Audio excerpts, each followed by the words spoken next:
Welcome student, this is your geography class 7 chapter 4 part 4. Moisture. When water evaporates from land and different water body, it becomes water vapor. Moisture in the air at any time is known as humidity. When the air is full of water vapor, we call it a humid day.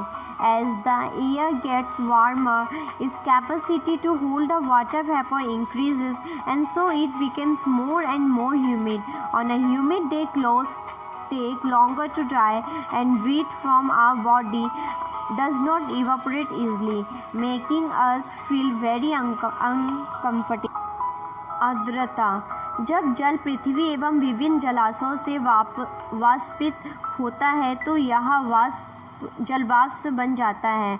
वायु में किसी भी समय जलवाष्प की मात्रा को आर्द्रता कहते हैं, यानी मॉइस्चर। जब वायु में जलवाष्प की मात्रा अत्यधिक होती है तो उसे हम आर्द्र दिन कहते हैं। जैसे जैसे वायु गर्म होती जाती है, इसके जलवाष्प धारण करने की क्षमता बढ़ती जाती है और इस प्रकार यह और अधिक आर्द्र हो जाती है। आर्द्र दिन में कपड़े सूखने में काफ़ी समय लगता है एवं हमारे शरीर से पसीना आसानी से नहीं सूखता और हम असहज महसूस करते हैं।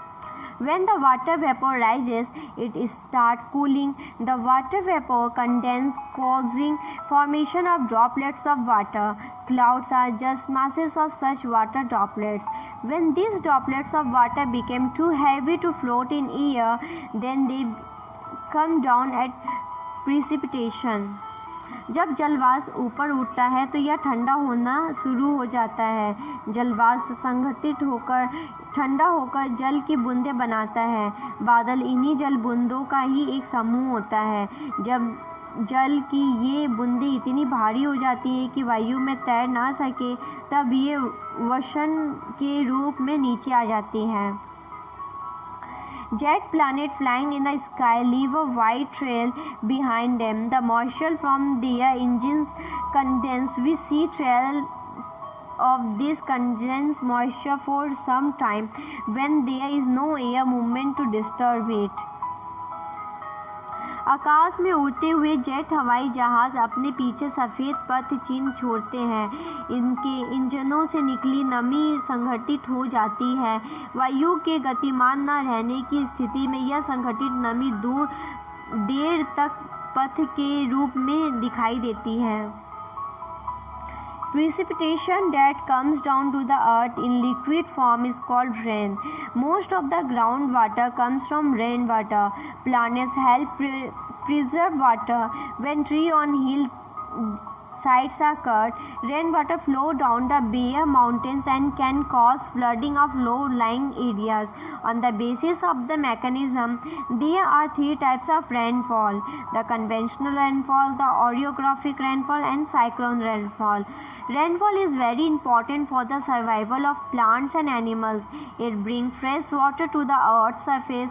If rainfall is less, water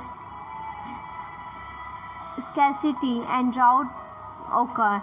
On the other hand, if it is more and flood take place. पृथ्वी पर जल के रूप में गिरने वाला वर्षण वर्षा कहलाता है। ज़्यादातर भूजल वर्षा जल से ही प्राप्त होता है।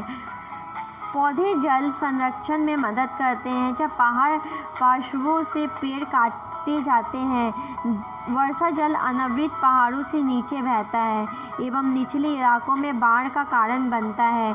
क्रियाविधि आधार पर वर्षा के 3 प्रकार होते हैं: समवाहिक वर्षा, प्रवर्ती वर्षा और चक्रवर्ती वर्षा।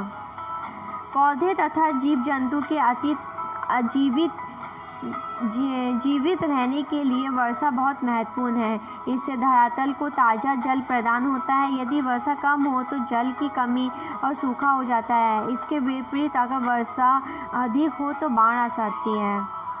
This is the end of this video. We will continue next chapter in next video. If you have any doubt, please let us know. We will try to clear your doubts in another video. अगर आपको कोई संदेह है तो कृपया करके हमें बताइए। हम अगले वीडियो में आपके संदेह को दूर करने का प्रयास करेंगे।